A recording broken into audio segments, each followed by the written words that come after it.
Olá pessoal, como vocês estão? Meu nome é Bruno Sankey e como eu disse a vocês, uma vez ao mês eu estarei trazendo aqui um vídeo da série de leitura de Ser e Tempo, explicando Ser e Tempo parágrafo por parágrafo.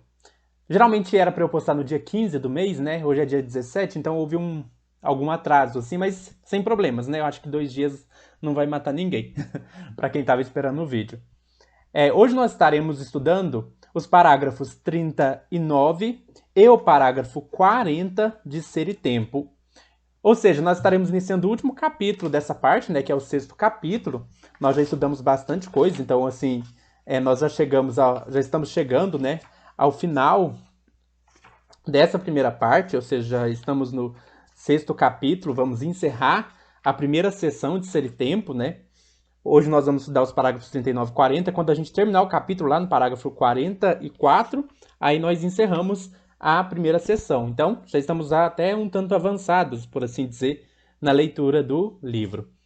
Eu já peço para você deixar aí o seu like no vídeo, se inscrever no canal caso você não seja inscrito e ativar o sininho a fim de receber novas notificações. Claro que você pode assistir esse vídeo individualmente, se você quer entender melhor sobre esse tema específico dos parágrafos 39 a 40, mas eu te sugiro também acompanhar a série inteira. Então vai aí na descrição, vai estar o link da playlist e começa a acompanhar a série desde o começo e para você ir lendo Ser e Tempo de uma maneira que fique clara, fácil e bem explicada.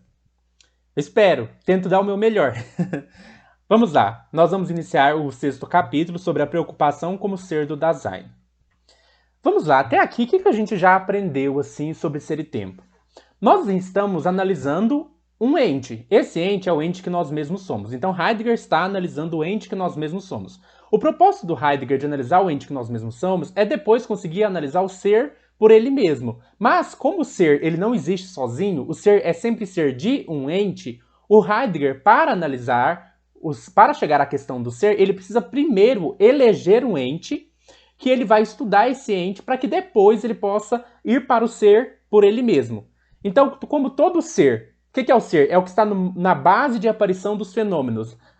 Todo ser é ser de um ente. Então, existe o ser dos utensílios, o ser dos animais, o ser das plantas, o ser do ser humano.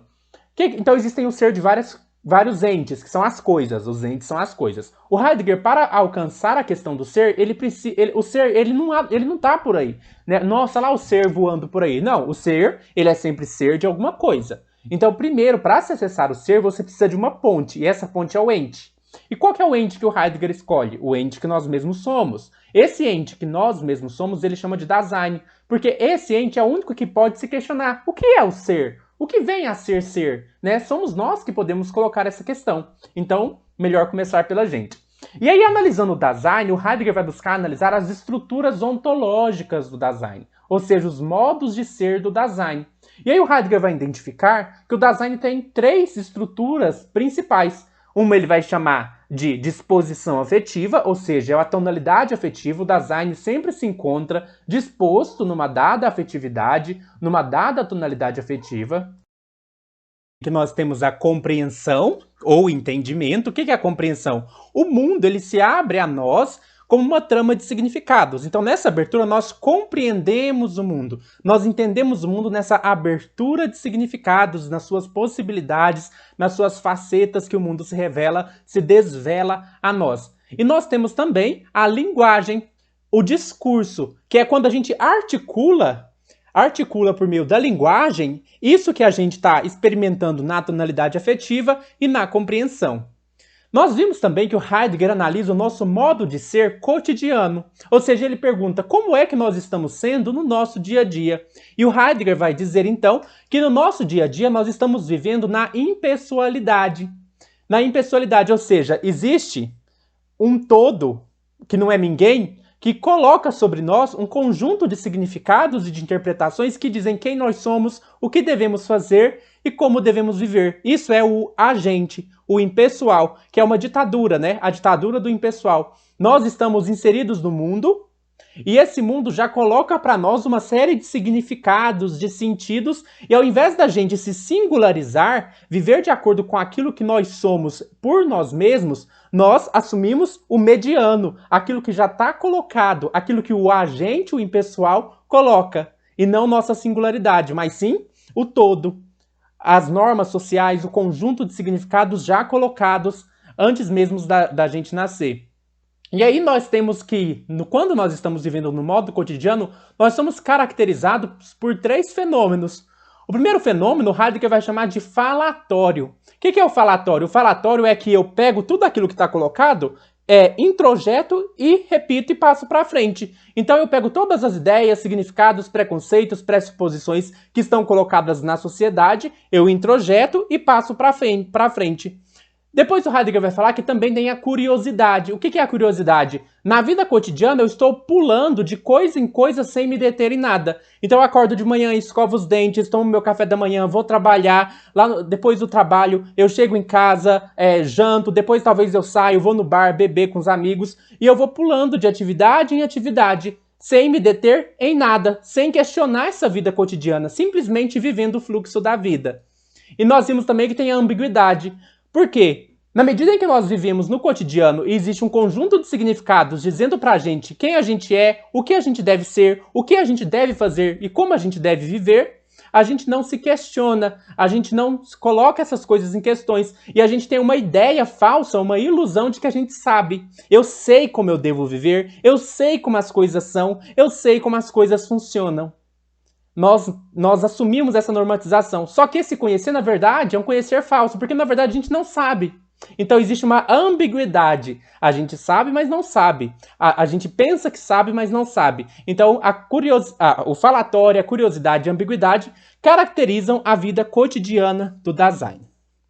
Tá, aqui eu espero que vocês tenham entendido, né? A que ponto nós chegamos. Agora, tendo entendido isso, nós vamos para o parágrafo 39 de Ser e Tempo. O Heidegger diz assim: o ser no mundo é uma estrutura originária e um todo constante. A estrutura foi fenomenicamente elucidada como um todo, e sempre sobre esses fundamentos foi também elucidada em momentos constitutivos.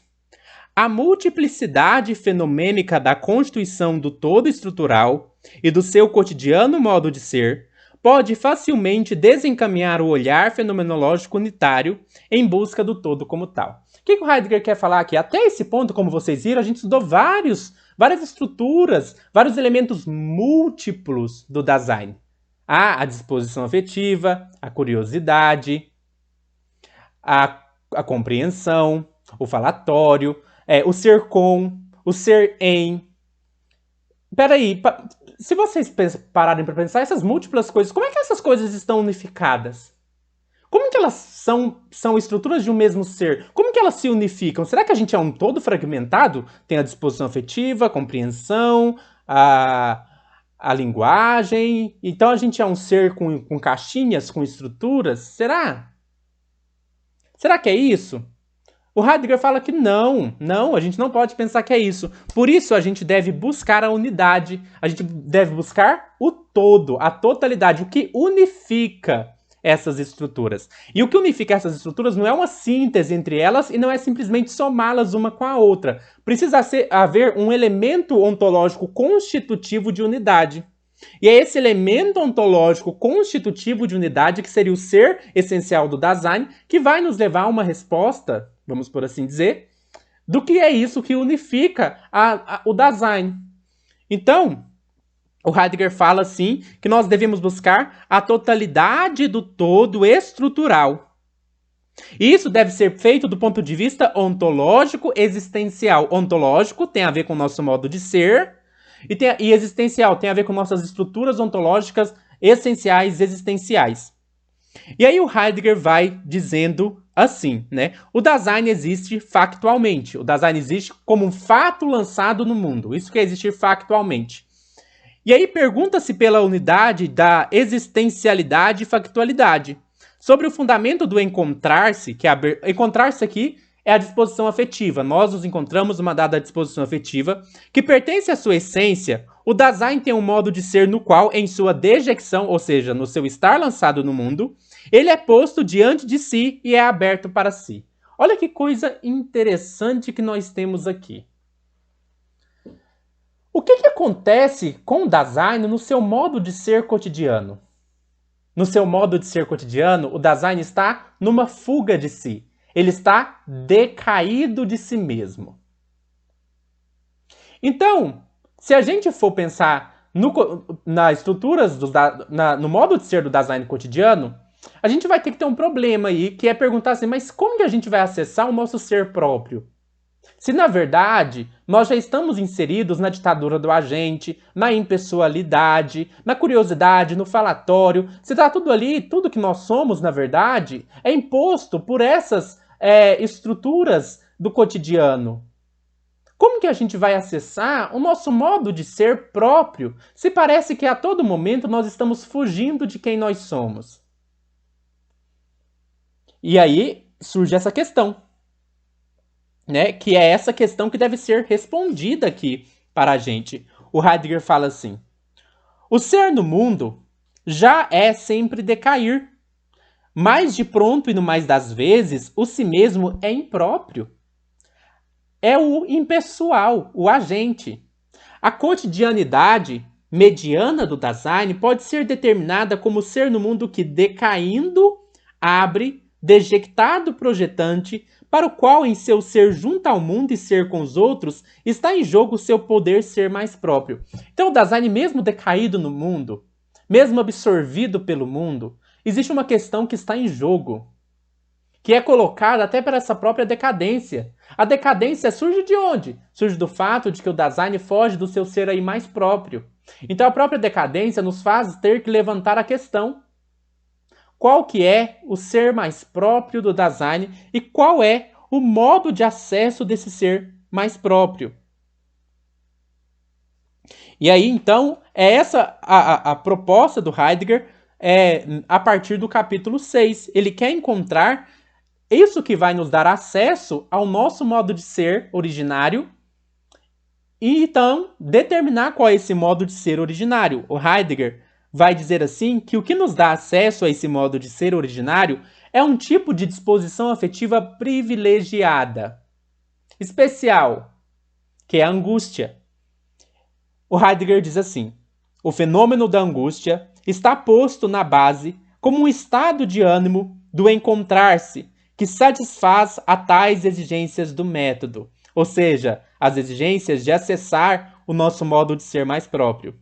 A angústia, como possibilidade de ser do Dasein, e o Dasein ele mesmo que nela se abre, fornece o solo fenomênico para a explícita apreensão da originária totalidade de ser do Dasein, cujo ser se desvenda como a preocupação. O Heidegger é cheio de dar spoiler, né? Mas tudo bem. O Heidegger vem aqui e já conta pra gente o caminho que ele vai seguir. Ele fala, olha, existe um modo da gente acessar o nosso modo de ser mais próprio. Esse modo se dá pela disposição afetiva, que é a angústia. É a angústia que vai nos dar esse acesso. E sabe o que a gente encontra quando a gente segue esse fio condutor? A preocupação. A preocupação é o ser do Dasein. Preocupação, cuidado ou cura, dependendo da tradução. Né? O Dasein, ele cuida de ser quem ele é, ele cuida dos outros. Então esse modo de estar sempre relacionado, sempre cuidando de ser quem se é, sempre cuidando de estar com o outro, cuidando das utilidades, das coisas no mundo. Depois a gente vai trabalhar o que é a preocupação melhor. Né?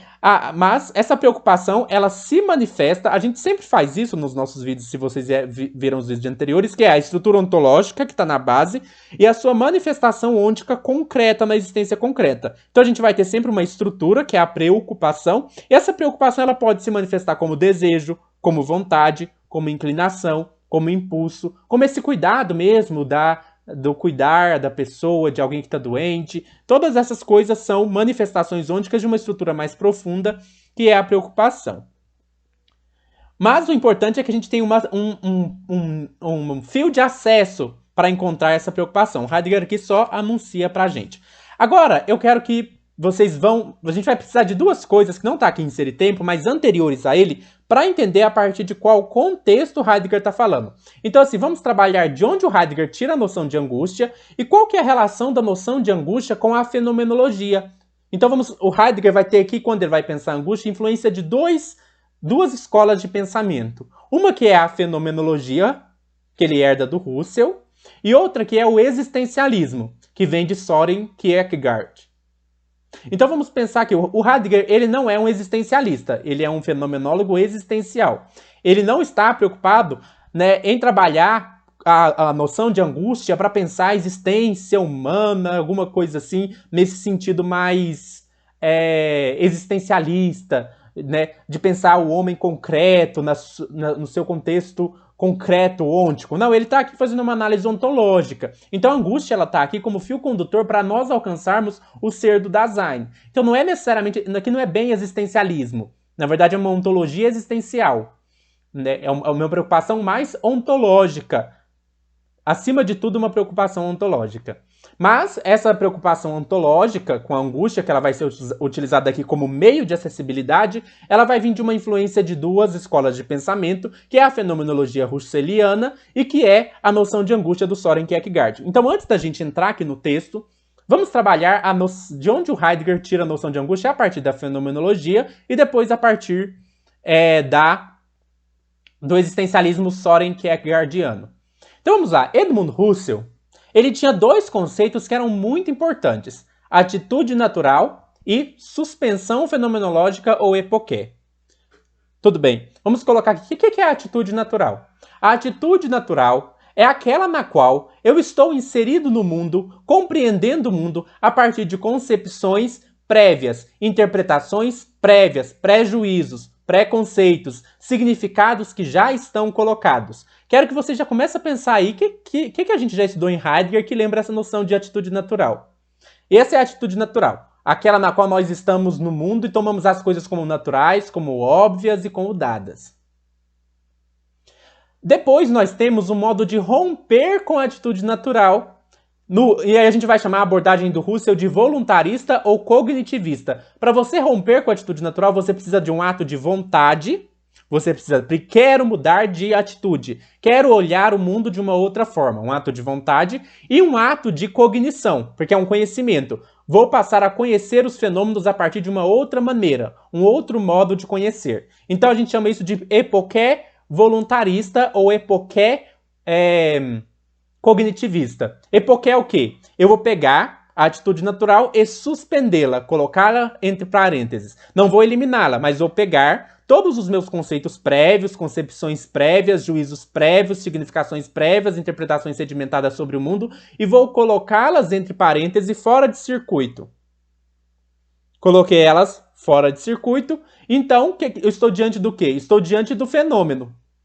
Fenômeno puro, mostrado a partir de si mesmo. É isso.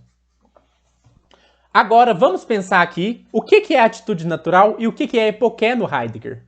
A atitude natural é o impessoal, é o agente. É esse modo de estar no mundo no qual existe o agente ditando para a gente uma série de significações que a gente toma como óbvias e como dadas.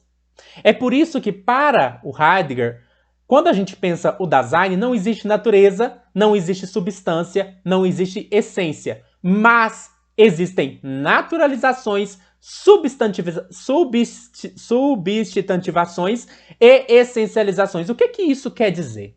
Quer dizer que por mais que não exista natureza humana, não exista uma substância, não exista uma essência nos definindo, o impessoal, ele nos substantiva. O impessoal, ele nos naturaliza. O impessoal, ele nos essencializa. Ele cria substâncias.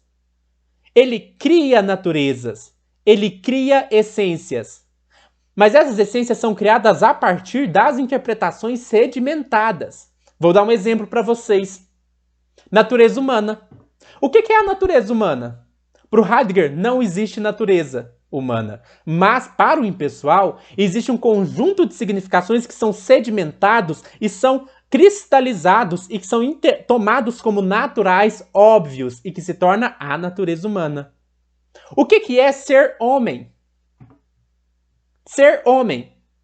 Olha aí, a essência masculina, natureza masculina, natureza do homem. Existe natureza do homem? Não, não existe. Mas existe um conjunto de interpretações que a sociedade sedimenta a partir de repetições, a partir do falatório, do recebo e passo para frente, e que eu vou acumulando essas interpretações que são históricas, que são condicionadas, mas que aparecem para nós como essências naturais. A essência homem, a natureza homem. A gente toma essa natureza como se fosse um dado orgânico, biológico, natural que está dado. Do mesmo jeito, o que é ser mulher? O que é a essência feminina? Essência feminina é um conjunto de interpretações sedimentadas que são substantivadas, naturalizadas. O que é personalidade? Ah, eu sou colérico. Nossa, eu sou fleumático. Nossa, eu sou introvertido. Eu sou extrovertido. Pera. Existe personalidade? Para o Heidegger não existe uma personalidade. Existe, na verdade, um conjunto de interpretações sedimentadas que dão uma falsa ideia de algo natural que é uma personalidade, que é uma essência de personalidade, que às vezes é baseada numa cristalização do já sido. Aquilo que eu tenho sido, ou que eu costumo, o modo como eu costumo agir, costumo estar no mundo, meu já sido, meu passado, ele é cristalizado, ele é substantivado e ele aparece para mim como se fosse um dado natural. Então é isso que o impessoal faz. O impessoal, o agente, o modo de ser cotidiano, nós podemos identificar ele com aquilo que o Husserl chama de atitude natural. Mas como que a gente rompe com isso? Para o Heidegger, o rompimento com a atitude natural do impessoal não se dá de maneira voluntarista ou cognitivista. Se dá por um afeto. Se dá pela angústia. E angústia não é algo que a gente escolhe. Eu não falo, agora quero me angustiar. Angústia não é um ato de cognição. Eu não digo, agora vou fazer uma suspensão fenomenológica. A angústia é um tipo de epoqué que nos toma. Isso que é angústia. A angústia é um afeto privilegiado que rompe a atitude natural, que coloca, entre parênteses, todas as nossas significações naturalizadas. Mas não é porque a gente escolheu por um ato de vontade. A angústia nos invade. E a angústia faz com que percamos o chão, com que rompamos com todas as significações sedimentadas. Isso é angústia. E sabe, a angústia então rompe com essas substantivações. A angústia nos coloca diante do nada. Não há natureza, não há essência, não há substância, não há significados colocados como naturais e óbvios. Há um rompimento com essas significações. É por isso que na angústia as frases são: minha vida não faz sentido, porque não tem significado. Ou talvez a pessoa possa dizer: o meu mundo caiu. O mundo aqui, não o mundo como estrutura do Dasein, do ser no mundo, mas o mundo cotidiano, esse mundo do impessoal, esse mundo de significações que já estão dadas. Esse mundo se desfaz na angústia. Então, quero que vocês entendam essa influência fenomenológica husserliana na noção de angústia do Heidegger. Angústia, para o Heidegger, é uma epoqué, mas não uma epoqué cognitivista e voluntarista, mas uma epoqué que nos toma, sem que escolhamos, que é um afeto, que é uma disposição, uma tonalidade afetiva. Agora, nós vamos falar da outra influência, de onde vem a noção de angústia do Heidegger também, que é o Søren Kierkegaard, que é um dinamarquês.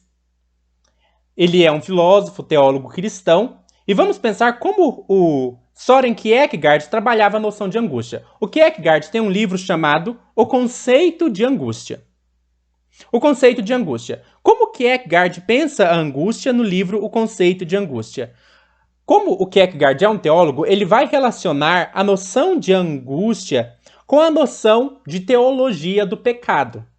É claro que o Heidegger não vai adotar essas ideias, mas a gente vai ver a influência aqui, porque alguns temas vão ser importantes de aparecer. O que o Kierkegaard fala? O Kierkegaard ele vai usar como exemplo para ilustrar a sua noção de angústia o mito de Adão e Eva. Vocês devem conhecer o mito de Adão e Eva, né? O mito de Adão e Eva, que faz parte do chamado segundo relato da criação, escrito ali por volta do ano 800 a.C., ele traz uma criação mais ou menos assim, né? Deus, de acordo com Gênesis 2, verso 4, que é o segundo relato de criação, Deus decide criar o mundo. Ele cria, então, primeiro, o homem para cultivar a terra. Ele percebe que esse homem está sozinho, então ele cria os animais para fazer companhia para o homem. Ele percebe que o homem ainda está solitário. E aí, então, você já vai pensando que mesmo no paraíso já existe um sentimento de solidão. Olha que coisa interessante. Percebam também que o relato de Gênesis 2, verso 4, não tem nada a ver com Gênesis 1. Gênesis 1 é um relato posterior, escrito pelos sacerdotes lá por volta do exílio babilônico. Antes, a Bíblia, Gênesis, começava no capítulo 2, versículo 4, quando fala: no dia em que o Senhor Deus fez os céus e a terra, estava tudo deserto. E aí Deus precisou criar, então, um ser humano para lavrar a terra e ter plantinhas na terra. O homem estava solitário, então Deus criou os animais para fazer companhia para o ser humano. Você já percebe que é bem diferente de Gênesis 1, que já tem animal antes do ser humano. Mas eu não vou entrar aqui nessa discussão, só quero que vocês prestem atenção na noção do mito. Percebam, no paraíso, antes do pecado, já existe uma solidão. O homem experimenta um sentimento de solidão. E aí Deus vai, né? E ele fala assim: olha, eu criei os animais, mesmo assim o ser humano ainda está sozinho. Vou fazer uma mulher para o ser humano. Deus então faz Adão dormir, pega a costela dele e forma a mulher. Então Deus, agora preste atenção nisso daqui. Deus dá uma proibição. Deus diz assim: existem várias árvores aqui no jardim. Só que tem uma árvore que não é para vocês comerem. É a árvore do conhecimento do bem e do mal. Prestem atenção novamente nisso daqui. Árvore do conhecimento. Quer dizer que antes de comer dessa árvore, Adão e Eva viviam sem o conhecimento do bem e do mal. Nós poderíamos chamar isso de estado de ignorância. Quero que vocês prestem atenção nisso daqui. Eu estou tentando fazer a análise que o Kierkegaard faz para vocês entenderem onde que entra a angústia nisso. Nesse mito. Como esse mito traz a questão da angústia. Eu estou trazendo esse mito porque o que o Heidegger entende? O Heidegger entende que os mitos, a gente vai ver isso com a noção de preocupação, os mitos, eles falam de coisas que a filosofia às vezes se perdeu nos seus entulhos. Né? Nós temos os mitos falam de coisas originárias. Só que a filosofia ela foi sedimentando com interpretações, e muita coisa se perdeu. Mas muita coisa, se a gente fizer um retorno aos mitos, nós vamos ter alguns sentidos originários. Depois o Heidegger vai fazer isso com o mito para explicar a noção de preocupação e cuidado, que é o mito de Igno. Mas vamos ficar aqui com o mito de Adão e Eva para entender a questão da angústia. Tá, tudo bem, eles estão num estado de ignorância. Mas observe qual que é a ameaça que Deus faz a Adão e Eva em relação a comer o fruto proibido. Ele diz assim: o dia em que vocês comerem esse fruto proibido, o dia que vocês transgredirem, vocês certamente morrerão. Duas coisas que tem aqui. Liberdade. Vocês podem escolher comer ou não do fruto. Segundo, possibilidade da morte. Se vocês comerem um fruto, vocês podem morrer. Então, mesmo no paraíso, Adão e Eva têm que lidar com solidão. Primeiro, Adão sozinhos lida com solidão. Eles têm que lidar com a ignorância, com a falta de conhecimento. Então, tem uma curiosidade, olha, tem coisas que eu não conheço. Eles têm que lidar com o medo de que existe uma possibilidade de morte. E eles têm que lidar com a grande responsabilidade da liberdade. Sabe o que o Kierkegaard quer dizer? Que mesmo no paraíso já existia angústia. Então, o Kierkegaard vai dizer assim, que como Adão perdeu a inocência pela culpa, assim perde todo e qualquer ser humano. Segundo a Bíblia, inocência é ignorância. O estado de inocência é um estado de ignorância, de não conhecimento. No estado de inocência, antes do homem comer do fruto da árvore do conhecimento, há paz e repouso, porque eles estão no paraíso. Só que também há angústia. Mas, ao mesmo tempo, há angústia. Por que há angústia? O que é ignorância? Ignorância é uma falta de conhecimento. Falta alguma coisa. Há um vazio, há um nada. Percebam de novo agora a angústia relacionada com nada. Não há nada. Essa é a angústia. Olha, o Kierkegaard vai dizer assim: antes do homem comer do fruto da árvore do conhecimento, há paz e repouso, mas ao mesmo tempo há que se dizer que nesse estado não há nada contra o que lutar. Antes, pelo menos antes de Deus dar a proibição, não tinha nada com que eles se preocuparem, não tinha nada com que eles terem medo, nada para lutar, não tinha pecado, não tinha maldade, não tinha nada. Esse nada é um vazio que gera angústia. Aí o Kierkegaard vai dizer assim: diante desse nada nasce a angústia. E aí o Kierkegaard fala: esse é o segredo profundo da inocência, que ela, ao mesmo tempo, é angústia.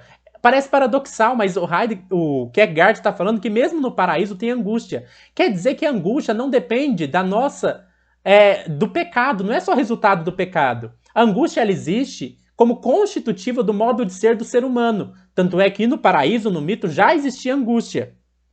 E aí ele continua: quando Deus proíbe o ser humano de comer o fruto da árvore do conhecimento, introduz-se mais um motivo para a angústia. Qual que é esse motivo?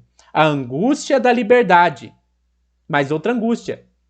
Além disso, o homem é ameaçado com a morte. Se pecares, certamente morrerás. Assim surge também a angústia diante da possibilidade da morte.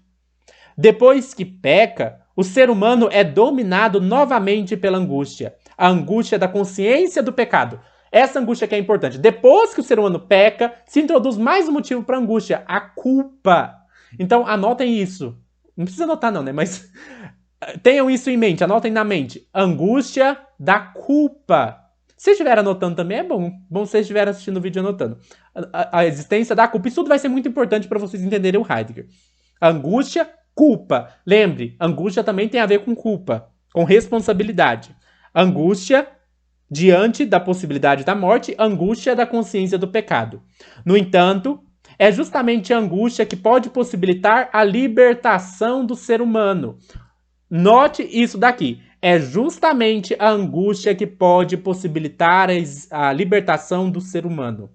Ante a angústia, diz Soren Kierkegaard, o ser humano é chamado a exercer fé. Chamado. Chamado é vocação. A angústia convida o ser humano. Convoca o ser humano a tomar uma decisão. Aqui o Kierkegaard, como ele é cristão, ele vai falar que essa decisão é a fé. A fé é essa decisão que o ser humano precisa tomar. Aí ele fala: ante a angústia, o ser humano é chamado a exercer fé. A fé é a certeza interior que antecipa a infinitude. Só quem atravessou a angústia da possibilidade, lembre de novo isso, angústia da possibilidade. Por quê? Quando Adão e Eva estão lá e eles podem escolher pecar ou não pecar, eles se angustiam com a simples possibilidade. Isso é de novo importante. Angústia tem a ver com possibilidades. E aí ele prossegue: a fé é a certeza interior que antecipa a infinitude. Só quem atravessou a angústia da possibilidade, só este está plenamente formado para não se angustiar. Não porque se esquive dos horrores da vida, mas porque esses sempre ficam fracos em comparação com as possibilidades. Nada pode angustiar mais do que a possibilidade. Percebam isso, que no mito então de Adão e Eva, conforme analisado por Soren Kierkegaard, a angústia tem a ver com ignorância, ou seja, com nada, com vazio, com a falta. A angústia tem a ver com a liberdade. A liberdade, angústia é liberdade. A angústia tem a ver com possibilidade. Angústia é possibilidade. A angústia tem a ver com a morte. Angústia tem a ver com a possibilidade da morte. A angústia tem a ver com a consciência de pecado, com a culpa. A angústia tem a ver com culpa e responsabilidade. E a angústia é, de acordo com Soren Kierkegaard, uma vocação que nos chama para a liberdade. Isso é muito importante. O Heidegger, claro, ele não vai adotar essa parte teológica de que precisa de fé, mas ele vai associar a angústia com tudo isso que o Kierkegaard associou. Liberdade, possibilidade, nada, morte. É isso que vocês precisam ter em mente. Angústia é isso. Tem a ver com tudo isso. E aí nós podemos, então, continuar a nossa leitura, né? Para a gente ir entendendo o Heidegger. O Heidegger, ele está preocupado com a questão do ser, com os modos de ser. Nós já vimos os modos de ser do ente no interior do mundo, como a caneta, o lápis, o toco de árvore, que são utensílios. Eles possuem, então, o modo de ser da utilizabilidade, que eu faço uso. E eles também possuem o modo de ser da subsistência. O que é subsistência? Eles existem de um jeito mais constante, por assim dizer, como realidade efetiva. Eles já estão prontos. Nós podemos entender subsistência isso como modo de existência completo, fechado. Não existência, porque existência é um termo que o Heidegger vai usar só para o Dasein. É só o Dasein que existe. Só o Dasein é um movimento para fora. Aqui nós vamos usar o termo subsistência. Né? As coisas no interior do mundo, elas subsistem. Elas possuem uma realidade efetiva, concreta, fechada, acabada e pronta. Nós já vimos isso comparando, por exemplo, a cadeira. A cadeira, ela já está pronta. Você monta a cadeira, quando a cadeira fica pronta, está ali. Ela está destinada a ser uma cadeira. Você não está destinado a ser nada. Você não está pronto, você não está acabado. Então você não tem um modo de ser da subsistência. Então qual que é o modo de ser do Dasein? O Dasein é ser no mundo, então ele tem a mundidade, que é esse horizonte de possibilidade que se abre. Então coloque mundo assim. Mundo é um horizonte de possibilidades que se abre. E ele possui o modo de ser da preocupação, que a gente vai trabalhar, né, mais para frente. E aqui o Heidegger ele vai citar, então, que isso leva a uma determinação mais rigorosa do conceito de realidade. Então nós vamos pensar o conceito de realidade de um jeito um pouco diferente, que fuja das discussões sobre realismo e idealismo. Né? O que é a discussão sobre realismo e idealismo? Nas discussões sobre realismo e idealismo, ou a realidade ela existe lá fora por ela mesma, ou a realidade é uma criação do sujeito, da consciência. O Heidegger quer romper com essa dicotomia sujeito-objeto, realismo e idealismo. Na verdade, nós somos ser no mundo. O mundo faz parte do nosso modo de constituição, mas nós não somos subjetividades encapsuladas. Né? A gente já trabalhou isso muito bem. Então não tem como você separar os dois polos, realidade e sujeito. Na verdade, nós somos consciência-mundo, correlação consciência-mundo, que é algo que também a gente já trabalhou. E aí o Heidegger vai seguir dizendo assim: independente de experiência, conhecimento e apreensão, pelos quais é aberto, descoberto e determinado, o ente é. O ente é. Isso é muito importante. O ente é. A cadeira é. O meu celular é. O ser, ele não é. Porque o ser, ele é sempre ser do ente. Então o ser, ele não é no sentido de que ele existe como uma coisa. Só as coisas, né, os objetos, a parede, o ente, ele é. O ser, ele não é. Por mais que seja paradoxal falar isso, o ser, ele não é. Por que o ser, ele não é? Porque ele não é uma coisa, porque ele não é um ente, porque ele não está aí sendo alguma coisa. O ser, ele só está na base de aparição dos entes. Aí o Heidegger fala, mas o ente, ele é, e aqui ele vai mostrar a questão do realismo e idealismo, como se supera realismo e idealismo, como a gente cai nenhum nem no outro. Porque o ente é, então quer dizer que o ente é lá fora, independente de mim? Que seria o realismo? Ou será que, na verdade, o ente é porque ele é uma criação da minha mente, que seria mais idealismo? Vamos ver o que o Heidegger tem a dizer. O ente é somente no entender. O ente só é na medida em que ele se abre para nós, em que ele se desvela.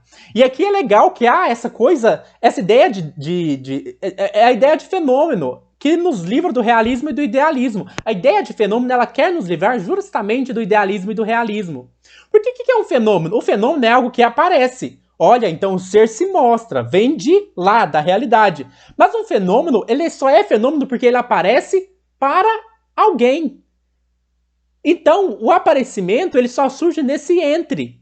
Então, nós devemos buscar o ser da realidade na correlação daquilo que se mostra e que se mostra para alguém. Não, o ser das coisas, a realidade, não está nem no sujeito nem no objeto, mas nessa revelação originária e nessa compreensão de abertura.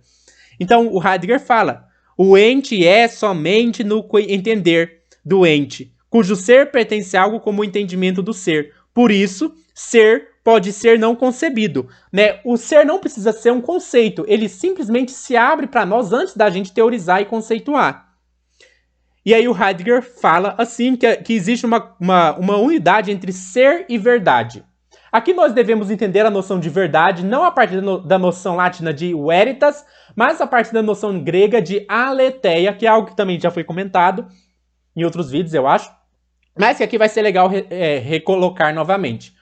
O que é aletheia? Aletheia é uma palavra grega que é traduzida como verdade e que ela é a junção de um prefixo de negação, a, e a expressão Letéia, que é uma referência ao rio Letos da mitologia. Novamente, importante, o Heidegger sempre faz referência aos mitos, porque ele entende que ali se encontra uma verdade originária, e ele também sempre faz uma referência à origem etimológica da palavra, porque você busca a palavra antes que ela tenha caído na tradição e no monte de interpretação sedimentada. Por isso, os mitos que estão antes dessas interpretações sedimentadas e a etimologia grega da palavra pré-filosófica são muito importantes. É uma compreensão pré-ontológica, antes da ontologia construída depois. Por isso que é muito importante essa referência à etimologia da palavra e também aos mitos. Então aqui nós vamos fazer uma referência à etimologia da palavra aletheia, né, que vem de referência a um mito. Qual que é esse mito? Existe um rio da mitologia chamado rio Letos. Tudo que cai nesse rio cai no esquecimento. Então preste atenção, o que é aletheia? A, prefixo de negação, letheia, esquecimento. Tirar do esquecimento, tirar do obscurecimento. Que é justamente isso que o Heidegger está sempre querendo fazer, que eu acabei de fazer. Acabei de falar. Tudo está lá cheio de interpretações sedimentadas, escondida lá embaixo. Nós precisamos tirar isso que foi escondido e trazê-lo à luz. Então, verdade é manifestação. Coloquem isso, verdade é manifestação. É você deixar aparecer, né, tirar as interpretações sedimentadas, e é isso que também permite a angústia, a epoqué, o rompimento com a atitude natural. É permitir que aquilo que se mostre a partir de si mesmo, tal como é em si mesmo. Que se revele, que se manifeste, que apareça. Então, verdade é esse aparecimento, é essa abertura em que o Ende se mostra. Então, ser é verdade. O ser, ele se mostra. Ser é aparecer. Isso é uma outra coisa importante. Ser é verdade. Verdade é manifestação. Logo, ser é aparecer. O que quer dizer quando eu falo que ser é aparecer? Que eu não posso cair numa metafísica idealista. Eu não posso achar que o ser é uma representação que está na minha mente. Porque representação não é aparecer. Representação é você reapresentar algo que já teria que ter aparecido antes. Por isso, representação. O Heidegger está falando o contrário. Ser é apresentação e não representação. Mas, ao mesmo tempo, o ser não é uma realidade objetiva externa e dependente de mim. Porque ser é aparecer. Aquilo que está lá fora por si mesmo não aparece. Não existe um ser antes do aparecer para a fenomenologia. Não é como se existe o ser lá fora por si mesmo, então ele vai aparecer. O que seria também como se fosse a representação, né? Você tem a apresentação e você tem a representação a partir dessa apresentação. Agora aqui você teria a essência lá fora, pronta, o ser, então esse ser aparece. O ser existe antes do aparecer. Para a fenomenologia, não. Ser é aparecer, aparecer é ser. Ser é manifestação. É assim que se supera o realismo e o idealismo, quando a gente entende que ser é aparecer. Não existe nenhuma substância por trás da realidade. Não existe nenhuma essência por trás das coisas que aparecem. Porque as coisas são o que elas mostram-se ser. A realidade é aquilo que aparece, e não uma substância metafísica por trás da realidade. É por isso que a fenomenologia ela é antimetafísica. Porque o ser é aparecer. Ser é aparecer. Então, isso que é importante são conceitos prévios para a gente introduzir o capítulo 6. E aí o Heidegger ele faz uma lista do que ele vai tratar no capítulo 6. E a gente vai trabalhar, né, para a gente finalizar o vídeo, só o primeiro tópico, que é a questão da angústia, como eu introduzi a vocês. Primeiro ponto. O encontrar-se se fundamenta... O encontrar-se fundamental da angústia como uma assinalada abertura do Dasein é a primeira coisa que a gente vai discutir no capítulo 6. Segundo, o ser do Dasein como preocupação, parágrafo 41 no próximo vídeo. Terceiro, a confirmação da interpretação existencial do Dasein como preocupação a partir da pré-ontológica, lembre do que eu estou falando, mitos, etimologia da palavra, interpretação de si do Dasein, 42. 4. Dasein, mundidade e realidade, 43. E 5. Dasein, abertura e verdade, que seria o parágrafo 44. Então é esse o percurso que o Heidegger vai seguir, né, para analisar o ser do Dasein enquanto todo de unidade.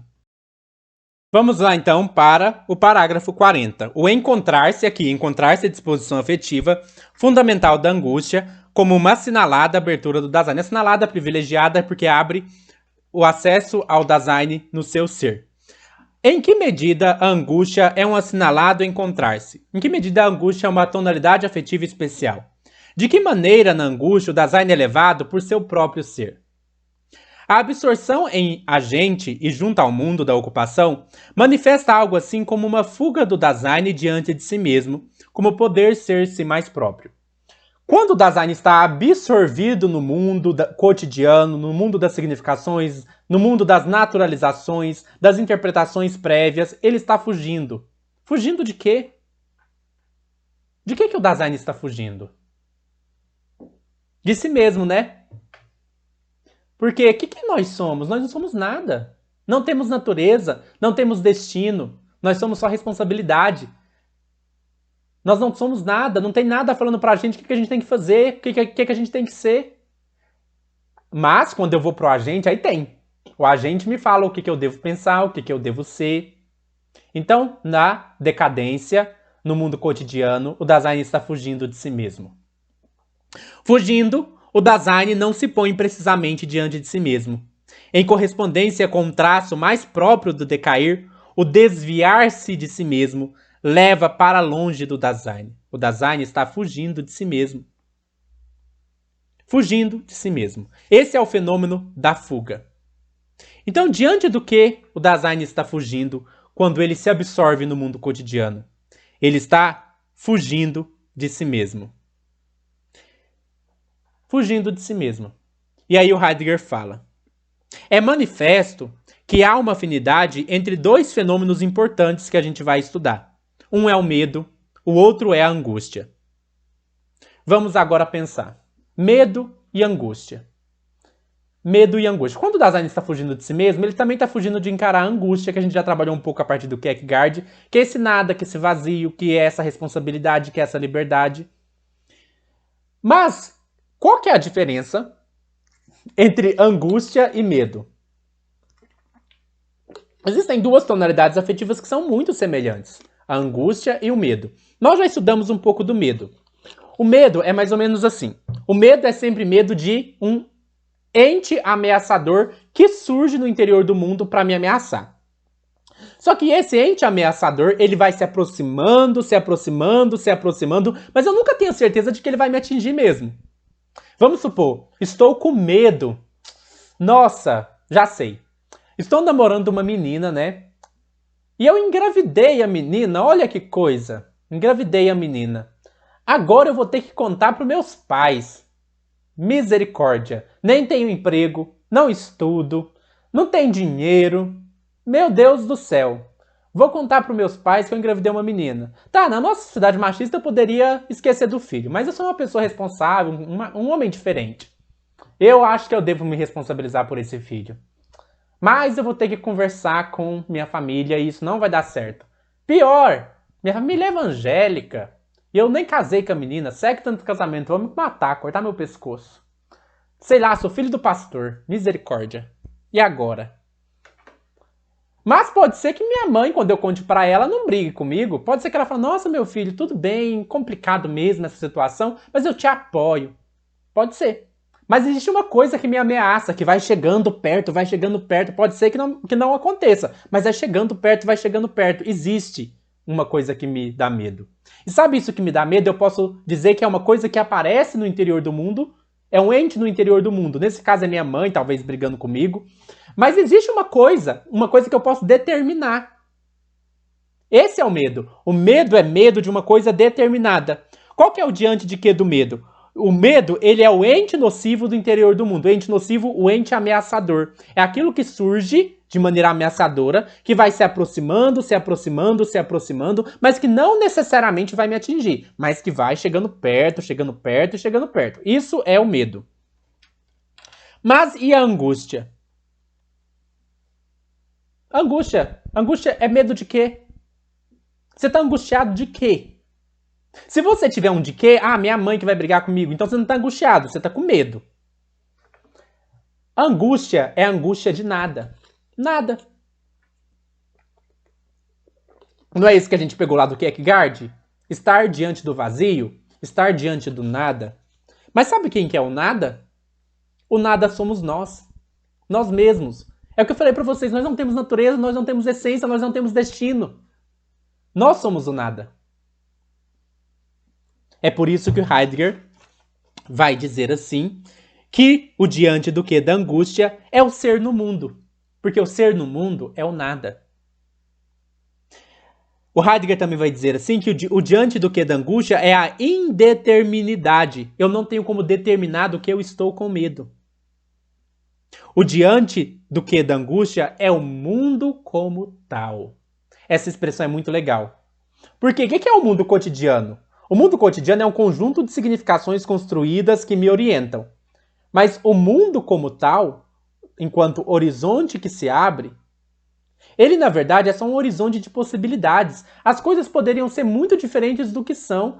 As coisas poderiam ter outros sentidos.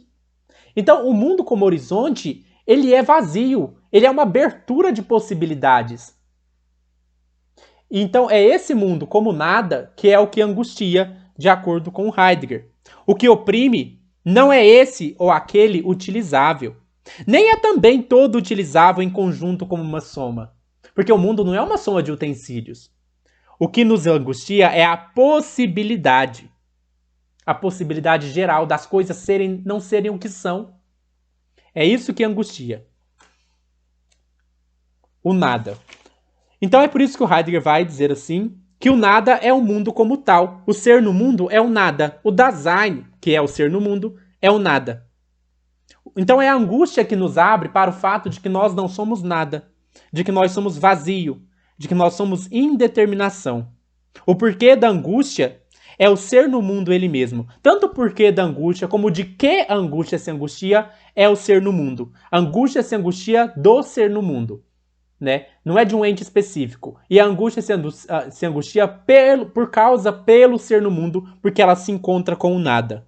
A angústia manifesta no Dasein o ser para poder ser mais próprio, isto é, o ser livre. Lembra que o Kierkegaard falou que a angústia tem uma coisa? Que a angústia é a que nos dá, que nos convoca a tomar uma decisão, que nos convoca a nos responsabilizar. Então é isso que a angústia faz, ela nos coloca diante da liberdade de responsabilização. É agora que nós precisamos nos escolher.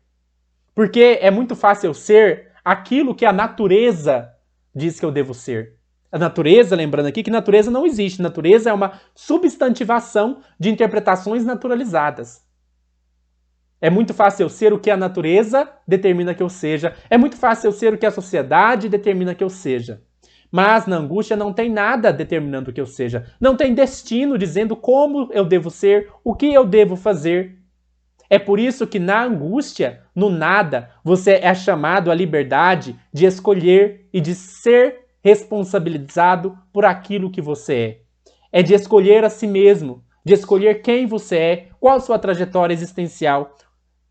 Então, o Heidegger fala, a angústia manifesta o Dasein, o ser para, o poder ser mais próprio, isto é, o ser livre para a liberdade de dar-se a si mesmo, de escolher-se a si mesmo, de possuir a si mesmo. A angústia põe o Dasein diante do seu ser livre para. E o Heidegger vai chamar isso de solipsismo existencial. Aqui, solipsismo não é solipsismo no sentido do Descartes, daquela subjetividade encapsulada sem mundo. Pelo contrário, como nós vimos, a angústia nos coloca diante do mundo como horizonte de possibilidades indeterminadas. Então não é solipsismo como rompimento com o mundo. É solipsismo como rompimento com o mundo cotidiano. O mundo da atitude natural. O mundo das interpretações sedimentadas.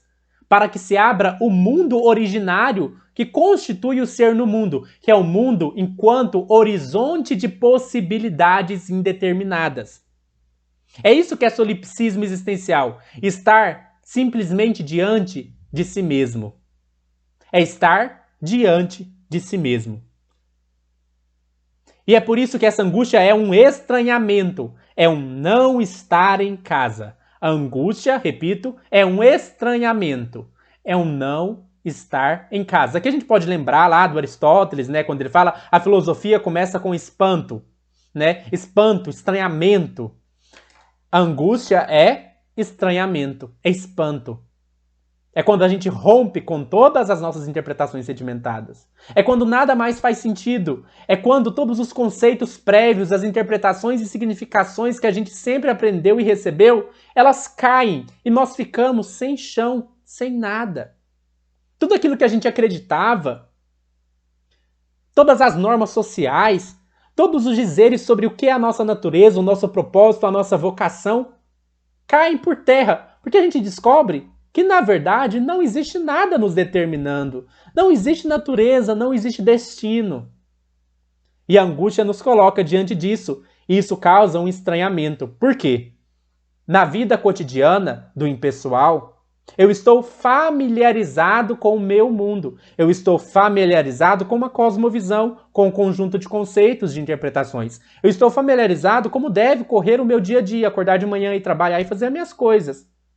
Mas na angústia, eu não estou mais em casa. Eu não estou mais em casa. Eu não estou mais familiarizado com o mundo. E isso gera um estranhamento. Nós vimos isso, né? Ser em é habitar mundo. É estar numa casa. Nós trabalhamos a noção de ser em algum vídeo, né? Habitar mundo, estar familiarizado com um conjunto de significados. Na angústia, não. Na angústia, você se sente estranho na sua própria casa. Mas é a angústia que nos chama a responsabilidade de escolhermos por nós mesmos. De fazermos uma escolha existencial por ser aquilo que nós somos. O Heidegger fala pra gente já finalizar. Mas só na angústia reside a possibilidade de uma assinalada abertura, porque ela isola. Ela é um solipsismo existencial, ela nos coloca diante de nós mesmos. Esse isolamento resgata o Dasein do seu decair no mundo, absorvido pelo mundo, e lhe torna manifestas a propriedade e a impropriedade como possibilidades de seu ser. É agora que a propriedade e a impropriedade se colocam diante do Dasein como duas possibilidades que ele pode escolher. Então é isso que é angústia. A angústia é responsabilidade, é liberdade. E a partir da angústia se abre o ser do Dasein. E é por isso que no próximo parágrafo, no parágrafo 41 e no 42, que vai ser o próximo vídeo, nós vamos trabalhar um pouco sobre o ser do Dasein como preocupação. Espero que vocês tenham gostado desse vídeo, compreendido a noção heideggeriana de angústia, as suas influências a partir do existencialismo kierkegaardiano e da fenomenologia russelliana, e que possamos caminhar então agora para o 6º capítulo de Ser e Tempo. Né? No próximo mês, ali por volta do dia 15, eu estarei postando o próximo vídeo, continuando essa série. Até mais!